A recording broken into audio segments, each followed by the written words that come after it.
how to find your Amazon receipt. It's pretty simple and a quick process, so let's get started. Well, you need to start by heading over to the application Amazon. Enter your login credentials and log into a specific account. Once you have been logged in, click on this icon at the bottom of the screen. And then tap on Orders right here. Move into it.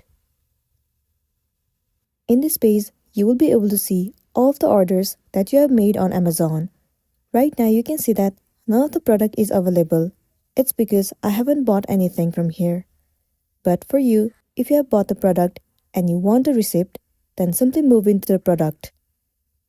Scroll all the way down to the bottom and there you're going to find the option of Invoice. Click on it. Your receipt will be visible to you. You can simply save it and then you'll be good to go. So that's the wrap for this video. If it was helpful, give it a like and check out our next tutorial. Thank you.